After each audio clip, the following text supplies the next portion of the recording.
Headlines के प्रायोजक हैं टफ कॉन टीएमटी। अब इंडिया बनेगा extra tough. Electronics item, dam roof furniture, आकर्षक फैंसी लाइट्स पर धमाकेदार ऑफर के लिए जल्दी पहुंचे Pradeep sales, Maktapur road, Giridih.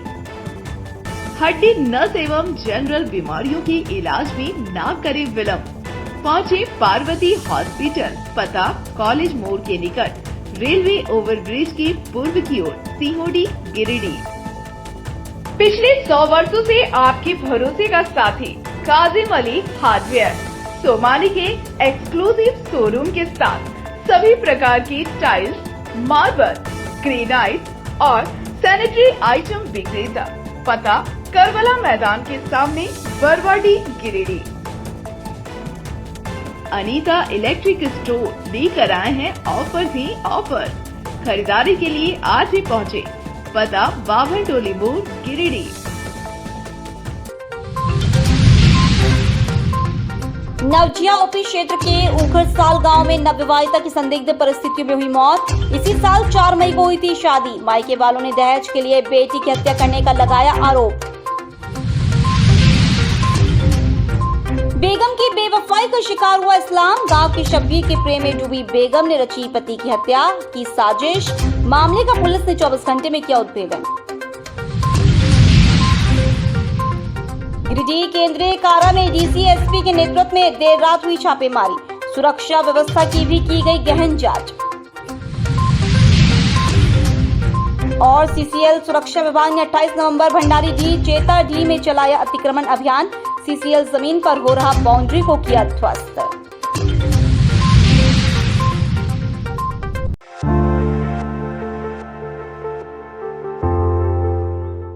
नवजिया OP क्षेत्र के उखरसाल गांव में मंगलवार शाम एक नवविवाहिता की संदिग्ध परिस्थितियों में मौत हो गई। मृतका की पहचान 19 वर्षीय पूजा कुमारी के रूप में हुई है, जिसकी शादी इसी साल 4 मई 2025 को शिव कुमार यादव के साथ हिंदू रीति रिवाज के अनुसार हुई थी। सूचना मिलने पर पुलिस ने मृतका के ससुराल से घर के आंगन में खटिया पर रखे शव को बरामद कर पोस्टमार्टम के लिए भेज दिया। घटना के बाद से मृतका के ससुराल वाले फरार बताए जा रहे हैं। इधर मृतका के पिता हाकू यादव ने नवजिया ओपी में आवेदन देकर दहेज हत्या का आरोप लगाया है। उन्होंने आरोप लगाया कि शादी के समय दहेज के रूप में 7 लाख रुपए नकद और 2 लाख रुपए का बर्तन एवं अन्य सामान दिया गया था। इसके बावजूद मृतका के पति शिव कुमार यादव, ससुर सुखू यादव, सास अनीता देवी समेत परिवार के अन्य सदस्य लगातार एक अपाचे मोटरसाइकिल और 1 लाख रुपए की अतिरिक्त मांग कर रहे थे। हाकू यादव का आरोप है कि ससुराल वालों ने मांग पूरी नहीं होने पर उनकी बेटी को प्रताड़ित किया और जान से मारने, दूसरी शादी करने की धमकी दी थी।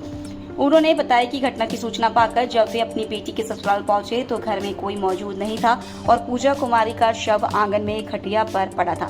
पुलिस ने मृतका के पिता के आवेदन के आधार पर मामला दर्ज कर जांच शुरू कर दी है।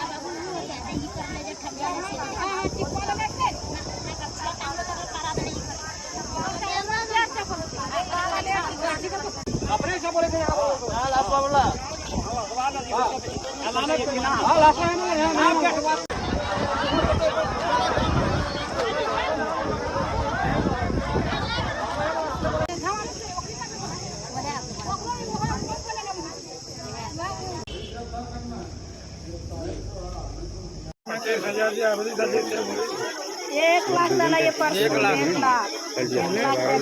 और पहले 8 लाख नगद 5 लाख के सब हासिल करते और 5 कट्ठा जमीन बेच के हम गरीब की वो बेटी हमरा है तो गरीब ले तले राजे बेटिया हमर गिर रतन कल है मार के रखते यार सब पता लगे बोलिए ये हमरा कर को बेटिया हमारे ले एक दिन बोल के बोल मार दो फोन करते कल ये बेटी मार दो तब फिर बोले आप ओकरा दवाई दिलिए आप कुछ ना करते ये बोल के मार दो से करंटवा भिड़ा के मार के बेटिया हमर खत्म।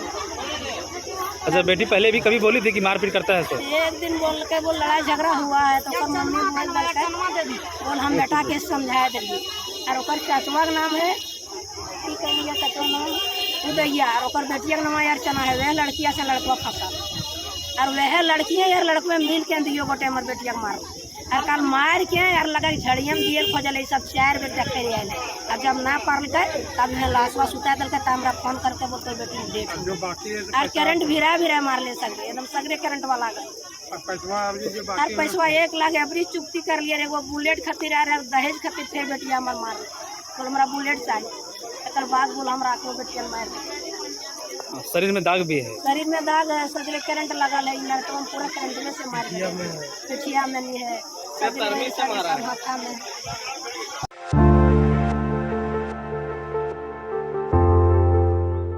बेगम की बेवफाई की शिकार हुए इस्लाम मामले का पुलिस ने पटाक्षेप कर दिया है। बीते 9 जून को सरिया थाना अंतर्गत ग्राम कसियाठी निवासी मोहम्मद इस्लाम पर सरिया थाना क्षेत्र के कोहला गोलको गांव में धारदार हथियार से जानलेवा हमला हुआ था। इस हमला में मोहम्मद इस्लाम गंभीर रूप से घायल हो गया था। गनीमत थी कि घटना के वक्त सड़क पर अचानक दूसरे राहगीर के आ जाने के कारण अपराधी फरार हो गए थे, जिसके चलते मोहम्मद इस्लाम की जान बच गई और उसे घायल अवस्था में अपराधी छोड़कर भाग गए। घटना की सूचना मिलने के बाद सरिया थाना पुलिस तत्काल हरकत में आई और इसकी सूचना अपने वरीय पुलिस पदाधिकारी को दी।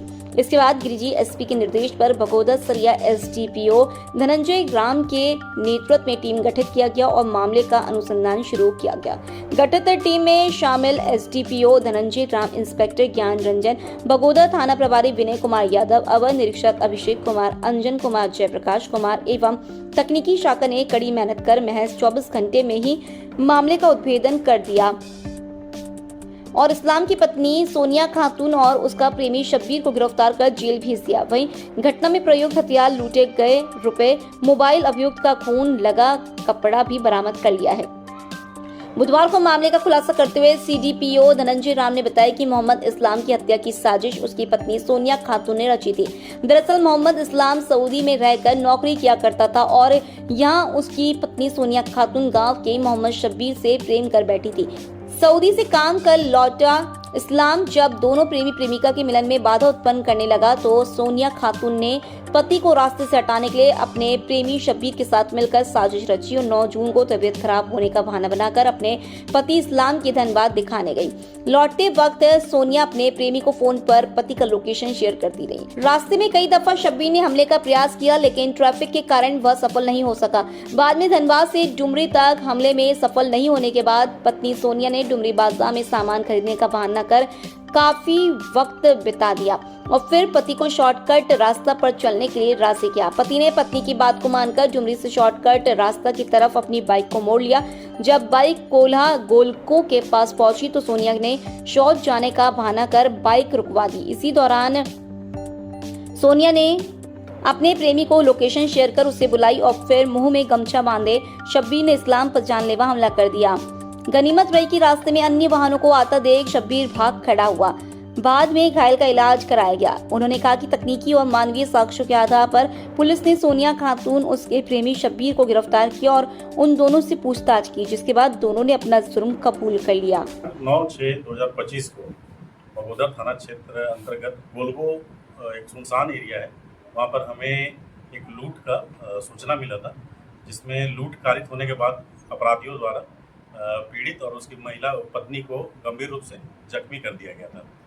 सूचना का प्राप्त होने के बाद पुलिस अधीक्षक महोदय द्वारा मेरे नेतृत्व में एक टीम का गठन किया गया, जिसमें इंस्पेक्टर ज्ञान रंजन, थाना प्रभारी और अन्य जो हमारे पुलिस बल हैं, ऑफिसर हैं, ये इसमें टीम में शामिल हुआ।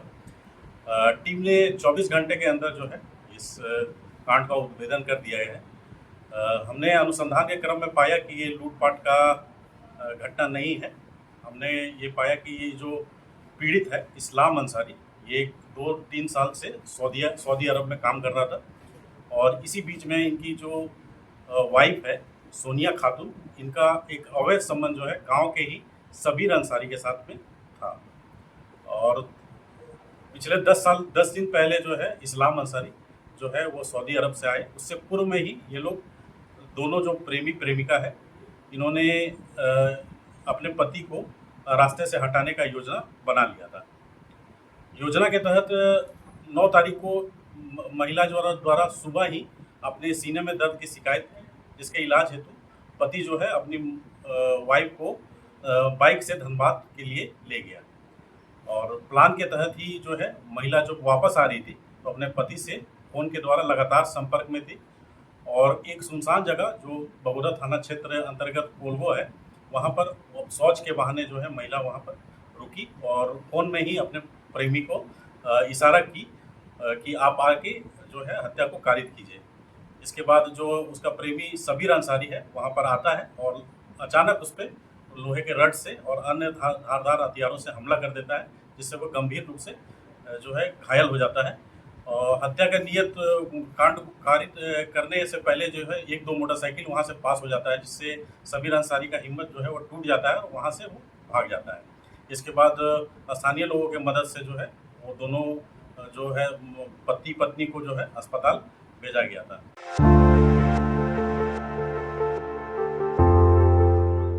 डुमरी थाना क्षेत्र के जामताड़ा के समीप बुधवार को बस और बाइक की भीषण टक्कर में बाइक पर सवार 3 लोग गंभीर रूप से घायल हो गए, जबकि बाइक पर सवार चंदन क्यारी का रहने वाला गोपी उरांव का पैर कटकर अलग हो गया।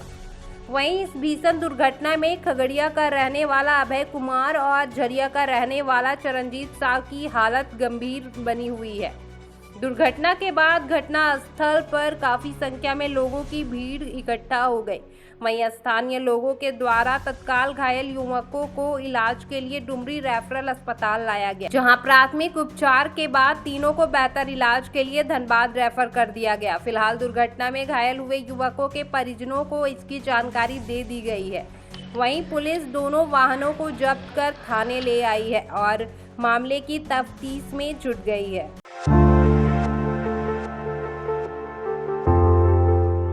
गिरिडीह केंद्रीय कारा में मंगलवार देर रात जिलाधिकारी रामनिवास यादव और पुलिस अधीक्षक डॉक्टर विमल कुमार के नेतृत्व में एक विशेष तलाशी अभियान चलाया गया। इस दौरान करीब 40 अधिकारियों और 123 पुलिसकर्मियों ने जेल परिसर में व्यापक जांच पड़ताल किया।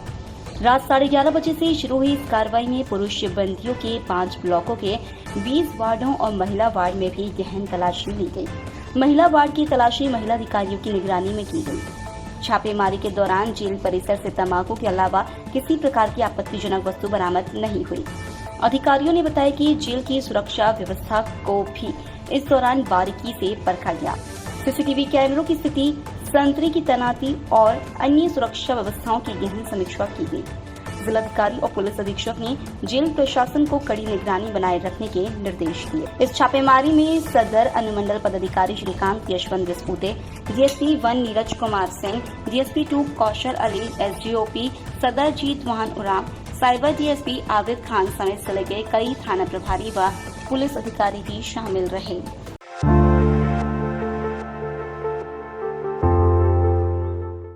सीसीएल अपने जमीन को भूमाफियाओं से बचवाने के लिए अभियान के तहत कार्रवाई करने में जुट गई है।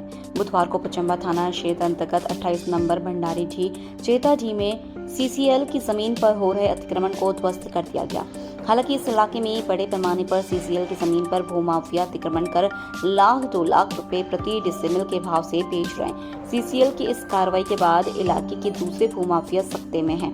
वहीं सीसीएल सुरक्षा प्रभारी का कहना है कि सीसीएल की जमीन पर अतिक्रमण कर घर या बाउंड्री वॉल करना गैर कानूनी है और इसके खिलाफ कानूनी कार्रवाई की जाएगी। उन्होंने कहा कि जिस जगह पर कार्रवाई की जा रही है वहां अतिक्रमण हटाने के लिए पहले ही नोटिस जारी कर दिया गया था।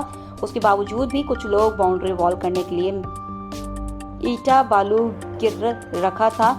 इसकी सूचना पर सारे मटेरियल को नष्ट कर दिया गया है।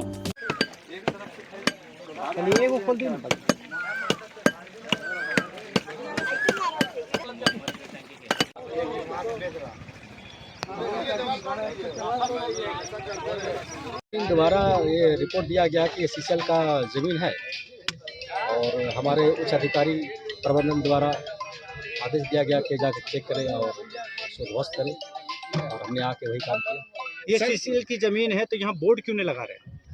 मैं इसको प्रयास करूंगा, आज ही बात करूंगा प्रबंधन से करके और मैं आज ही इसको सर्वे उर्वे करवा के यदि सीसीएल की ज़मीन है तो इसमें मैं बहुत जल्दी। सर, इस तरह इस इलाके में देखा जा रहा है सीसीएल का प्रॉपर्टी पे कई लोग कब्जा करके उन्हें 2 तल्ला 3 तल्ला बिल्डिंग बना लिया, उस पर आखिर क्यों नहीं कार्रवाई कर पा रहे सीसीएल तक? ये जमीन बरसों से जब ईस्ट इंडिया का टाइम से ही सब अतिक्रमण किया हुआ है और लोग यहाँ पर बसे हुए हैं। इसी गांव के हैं, इसी मोहल्ले के हैं। ये जो जो 2 तालाब था ब्रिटिश पीरियड से, आज से नहीं है, ब्रिटिश पीरियड से है।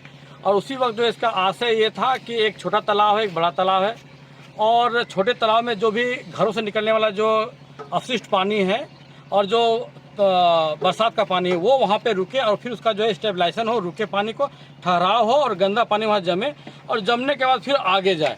इसी आशय के तहत जो है ये बनाया गया था। और फिर जो आशय जो आगे जमेगा पानी उसका लोग घरेलू इस्तेमाल करेंगे, लोग पूजा पाठ के लिए करेंगे, या कुछ जो है न्यास फातिया भी होता है, वो भी दोनों काम होगा और ये होता रहा है। लेकिन अभी देखा जा रहा है कि कुछ जो है जो सीसल का ज़मीन है, इसी ज़मीन पे जो है सीसल वालों ने जो है नोटिस भी चिपका दिया है।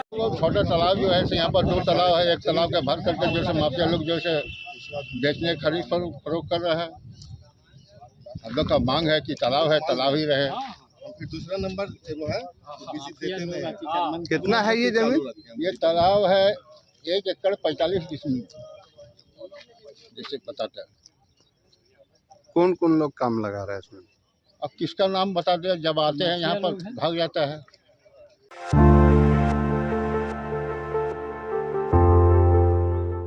अखिल विश्व गायत्री परिवार गिरिडीह महिला मंडल द्वारा स्थानीय गायत्री शक्तिपीठ में 5 दिनों से चल रहे बाल संस्कार शाला शिविर का समापन मंगलवार को दीप महायज्ञ के साथ संपन्न हुआ।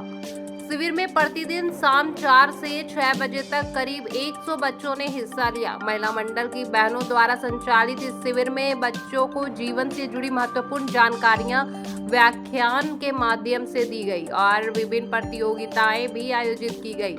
उत्कृष्ट प्रदर्शन करने वाले बच्चों को पुरस्कार देकर प्रोत्साहित किया गया। कार्यक्रम की संचालिका सुमन कुमारी ने बताया कि प्रत्येक रविवार को यहां निशुल्क बाल संस्कार शाला चलाई जाती है, जिसका उद्देश्य बच्चों को संस्कारवान बनाना है। गायत्री शक्तिपीठ के प्रमुख कामेश्वर सिंह ने कहा कि आज शिक्षा का व्यवसायीकरण हो गया है और बच्चों को सिर्फ नौकरी पाने की दिशा में मोड़ा जा रहा है। ऐसे में जरूरी है कि बच्चों को शिक्षा के साथ साथ संस्कार भी दिए जाएं ताकि वे सही मार्ग पर चल सके। दीप महायज्ञ में उपस्थित बच्चों के उज्जवल भविष्य के लिए प्रार्थना की गई। कार्यक्रम के सफल आयोजन में गायत्री परिवार के अनेक सदस्यों ने हिस्सा लिया। मेरे पास डायलॉग है जो मैं आप सबको सुनाना चाहता हूँ। पानी में आग कोई लगा नहीं सकता, कि पानी में आग कोई लगा नहीं सकता और हम हिंदुस्तानी से आग कोई मिला नहीं सकता। संस्कृति के वैज्ञानिक और सांस्कृतिक तत्वों की जानकारी प्राप्त होती है। आत्मविश्वास जागता है। सभी को प्रतिदिन युग साहित्य का पठन पाठन करना चाहिए। मैं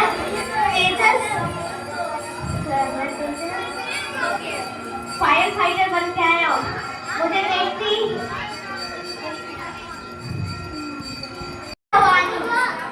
नमस्ते, मेरा नाम सुकृति सेठ है और मैं आप सभी के सामने रानी लक्ष्मीबाई बनकर आई हूँ। भूले ले हर बोलो के मुँह, हमने सुनी कहानी थी। खूब लड़ी मर्दानी, वो तो झांसी वाली रानी थी। जय हिंद, जय भारत।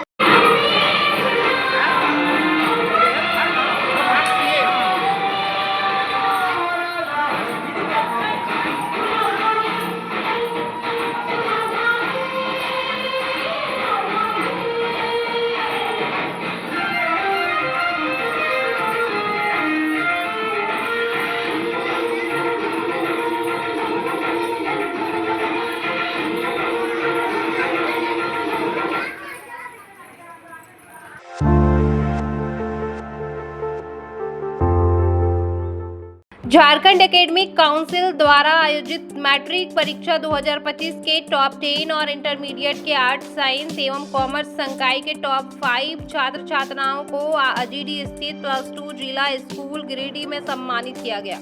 यह कार्यक्रम विद्यालय के प्राचार्य डेगन रविदास के नेतृत्व में किया गया।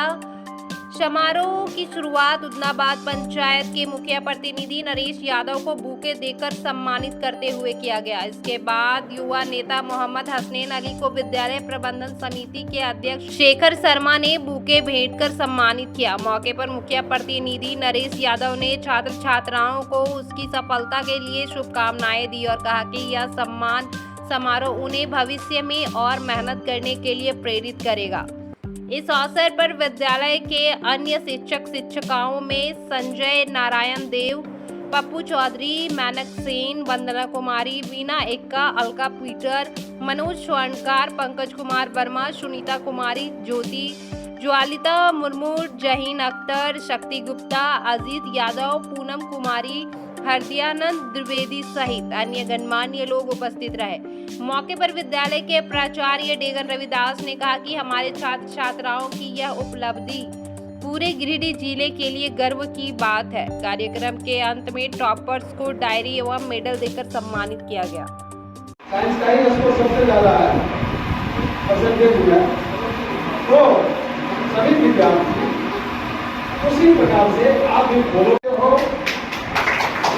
1356 मेरे पहला से तुम्हारा करते हुए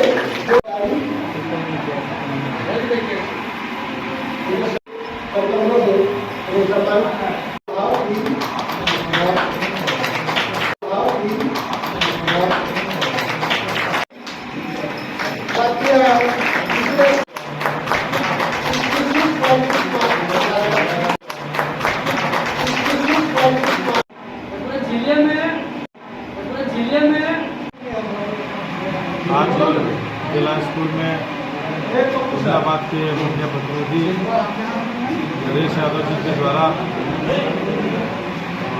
पूर्व के परीक्षाओं में उत्कृष्ट स्थान प्राप्त करने वाले बच्चों को प्रोत्साहन के लिए सम्मान समारोह का आयोजन किया गया, जिसमें हम लोगों को मुख्यमंत्री घर बुलाने के लिए स्कूल प्रबंधक को सबसे पहले धन्यवाद। और इस तरह के आयोजन से कहीं न कहीं छात्रों के शैक्षणिक जीवन में एक प्रेरणा के रूप में खुशी का माहौल है। गिरिडीह +2 जिला स्कूल गिरिडीह जो उदाल पंचायत में स्थित है, इस विद्यालय से मैट्रिक में 10 टॉप और मैट्रिक का जो स्कूल टॉप किए और 12 में आर्ट्स, कॉमर्स और साइंस टॉप 5 सभी बच्चों को उदलावाल पंचायत मुखिया प्रतिनिधि के द्वारा सम्मान समारोह का कार्यक्रम जिला स्कूल में रखा गया। इसी निमित्त हमारे मंच पर उपस्थित हमारे बड़े भाई अश्विन जी, उदय जी, श्याम जी, शेखर जी और विद्यालय के प्रबंधक समिति के अध्यक्ष और सभी शिक्षक शिक्षिकाएँ, छात्र छात्राएँ और सभी अभिभावक, मैं अपनी ओर से यही संदेश देना चाहता हूँ कि आप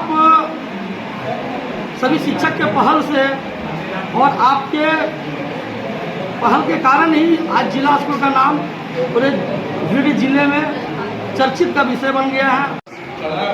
विद्यालय के टॉपरों के लिए माननीय मुखिया महोदय के द्वारा सम्मान समारोह के रखा गया था।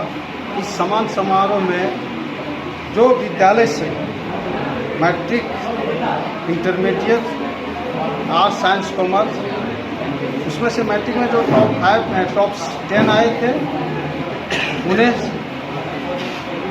मुखिया प्रतिनिधि के द्वारा सम्मानित किया गया और जो intermediate, science, arts, commerce top 5 थे उन्हें भी उनके द्वारा सम्मानित किया गया और सम्मान के साथ साथ उन लोगों को एक उज्जवल भविष्य की कामना किया गया।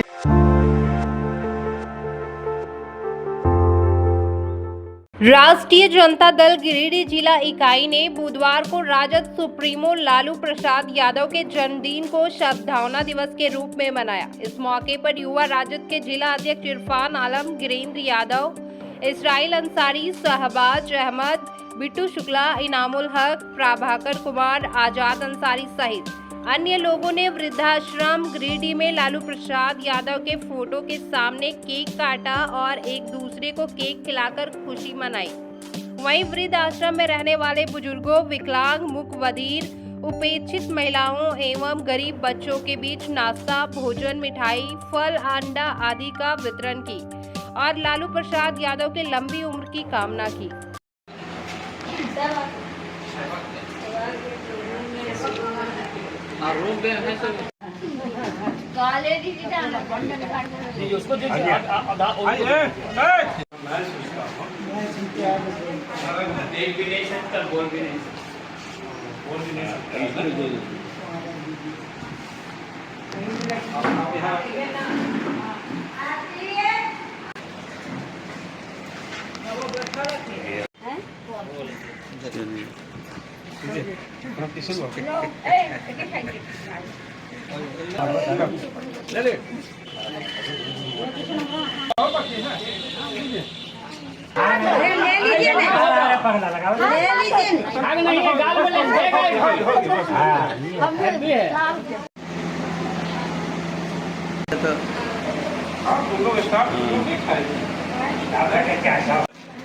गरीबों की मसीहा, नौजवानों की आवाज़, किसानों की हक दिलाने वाले शख्सियत और मैं कह सकता हूं कि पिछड़ों की आवाज़ आदरणीय श्री लालू प्रसाद यादव जी का जन्मदिन है।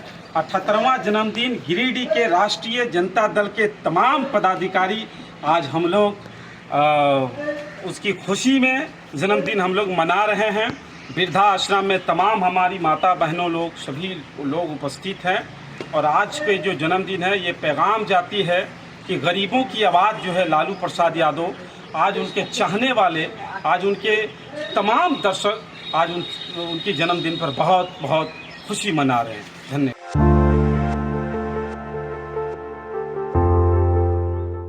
लमरिन टेक स्किल्स यूनिवर्सिटी पंजाब के एग्जीक्यूटिव डायरेक्टर सचिन जैन ने गिरिडीह शहर के एक होटल में आयोजित प्रेस वार्ता के दौरान रोजगार परक शिक्षा और इंडस्ट्री इंटीग्रेटेड कोर्सेज को लेकर अहम जानकारी साझा की।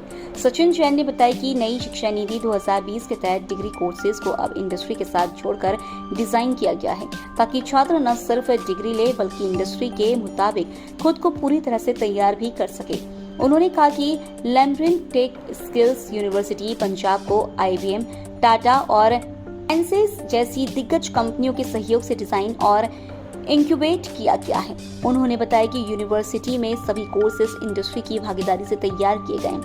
यहाँ पढ़ाई के दौरान ही छात्र कंपनियों में जाकर काम करते हैं और इंडस्ट्री का वास्तविक अनुभव भी हासिल करते हैं। खास बात यह है कि जब तक छात्र को एक अच्छी नौकरी नहीं मिल जाती तब तक उनसे आधी फीस भी नहीं ली जाती। सचिन जैन ने कहा कि खासकर कंप्यूटर साइंस, इलेक्ट्रॉनिक्स, मैकेनिकल और इलेक्ट्रिकल इंजीनियरिंग जैसे कोर्सेज में रोजगार की संभावनाएं काफी ज्यादा है। L&T जैसी देश की प्रमुख कंपनियों के साथ मिलकर इन कोर्सेज को डिजाइन किया गया है ताकि छात्र सीधे इंडस्ट्री के हिसाब से प्रशिक्षित हो सकें। उन्होंने बताया कि इलेक्ट्रॉनिक सेक्टर में अगले कुछ वर्षों में लाखों नौकरियों की संभावना है। इसे ध्यान में रखते हुए यूनिवर्सिटी ने VLSI और इलेक्ट्रॉनिक्स जैसे स्पेशलाइज्ड कोर्सेज भी शुरू किए हैं। एडमिशन प्रक्रिया के बारे में उन्होंने कहा कि दाखिले फिलहाल अंतिम चरण में हैं और कई छात्रों ने ऑन द स्पॉट एडमिशन भी लिया है। उन्होंने इच्छुक छात्रों और अभिभावकों से जल्द आवेदन करने की अपील की। इस मौके पर यूनिवर्सिटी द्वारा रोजगार परक शिक्षा के क्षेत्र में किए जा रहे प्रयासों को लेकर भी विस्तार से चर्चा की गई। स्टूडेंट्स हैं, अगर वो हमसे गिरिडीह में संपर्क करना चाहते हैं तो वो हमारे जो हमारा ऑफिस है Samriddh higher education services, opposite RK Mahila college, यहाँ राहुल कृष्णा जी से मिल सकते हैं और अपनी सारी समस्याओं का जो भी समाधान चाहते हैं वहीं हो जाएगा। और अगर एडमिशन भी होगा तो वहीं आप हमारे ऑफिस में आकर के एडमिशन भी कंफर्म कर सकते हैं। हाँ, देखें हमारे बारे में, हमारा फ़ोन नंबर है, वहाँ बात करें, एक बार समझें कोर्स के बारे में। और यहाँ पर भी लोकल में भी हमारी टीम है, उनसे भी बात कर सकते हैं और उनसे बात करके समझ के आप इस प्रोग्राम की जानकारी ले सकते हैं। क्या है वेबसाइट आपका? हमारा वेबसाइट है LTSU Lamrin tech skills university LTSU.ac.in। एक हमारा फ़ोन नंबर है हेल्पलाइन का, वो आप मेंशन कर सकते हैं 84800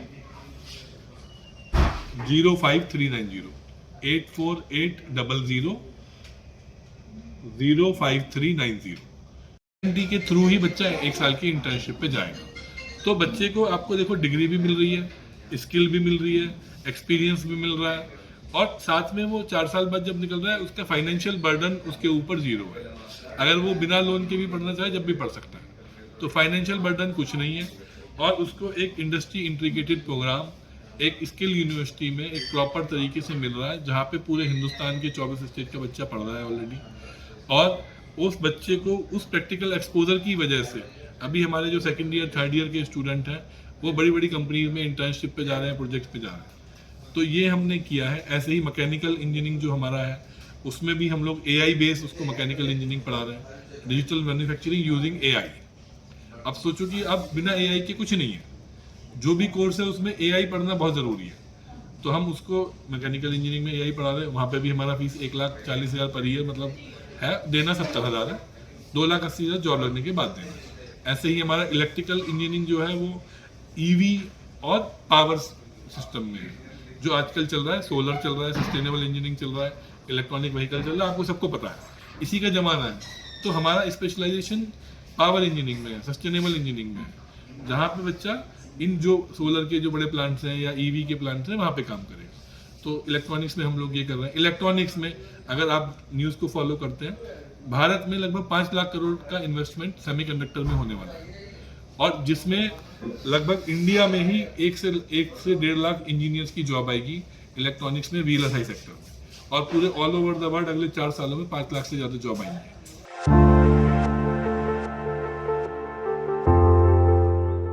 संत सम्राट सदगुरु कबीर साहब की 627वीं जयंती सह आविर्भाव महोत्सव का श्री कबीर ज्ञान मंदिर में भव्य आयोजन किया गया। महोत्सव में झारखंड समेत देश के विभिन्न राज्यों से हजारों श्रद्धालु पहुंचे और सत्संग, प्रवचन, पुस्तक विमोचन और सांस्कृतिक कार्यक्रमों में भाग लिया। कार्यक्रम की शुरुआत सुबह 8 बजे सदगुरु कबीर साहब कृत बीजक के स्वस्वर पाठ और यज्ञ हवन से हुई। श्रद्धालुओं ने सदगुरु मां के सानिध्य में वैदिक यज्ञ कर मंत्रोच्चार के साथ अपने जीवन में सुख, शांति और कल्याण की कामना की। इस अवसर पर सदगुरु मां ने श्रद्धालुओं को संबोधित करते हुए कहा, कबीर की वाणी खालसी अमृत है। यह मानव समाज के लिए संजीवनी बूटी के समान है। जो कबीर साहब के वचनों को मानकर उनका अनुसरण करता है उसके सभी पाप नष्ट हो जाते हैं और अनंत आत्म सुख की प्राप्ति होती है। उन्होंने कहा कि कबीर साहब कोई पंथ प्रचारक नहीं थे, बल्कि वे युगों से सोए हुए मानव को जगाने आए थे। उनका जन्म, जीवन और कार्यक्रम में लोक प्राकट्य महोत्सव के तहत कबीर साहब के लहरतारा सरोवर में कमल पुष्प पर अवतरित होने की घटना को जीवन नाट्य रूप में प्रस्तुत किया गया। इसके अलावा बच्चों ने सांस्कृतिक कार्यक्रम पेश कर महोत्सव में 4 चांद लगा दिए। इसके साथ ही सदगुरु मां के कर कमलों से कबीर साहब साखी दर्पण भाग 2 पुस्तक का विमोचन भी किया गया। इस पुस्तक में सदगुरु कबीर साहब की जीवन उत्थानक सखियों को सरल व्याख्या के साथ प्रस्तुत किया गया है। श्रद्धालुओं ने पुस्तक विमोचन में उत्साह के साथ भाग लिया।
दर्पण भाग 1 कविता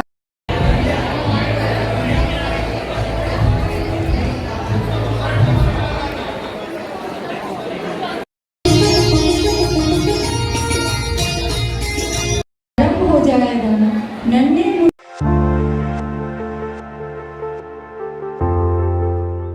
गिरिडीह जिले के बगोदर थाना क्षेत्र में चोरी की बढ़ती घटनाओं ने आम लोगों की नींद उड़ा दी है। बीते कुछ दिनों से इलाके में लगातार चोरी की वारदातें सामने आ रही हैं, जिससे लोग दहशत में हैं। इसे देखते हुए पुलिस ने चौकसी बढ़ा दी है।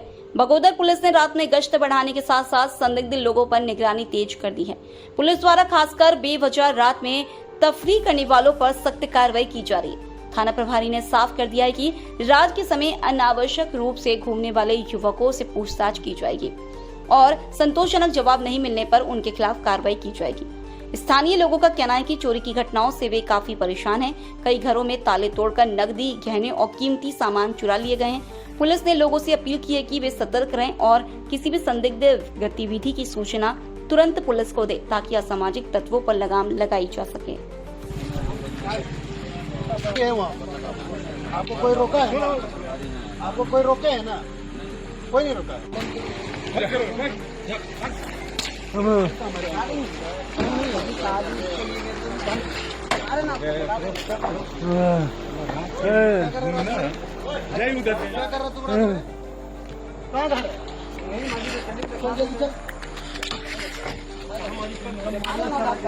यहीं पर चल बार क्या घूम रहा है?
करो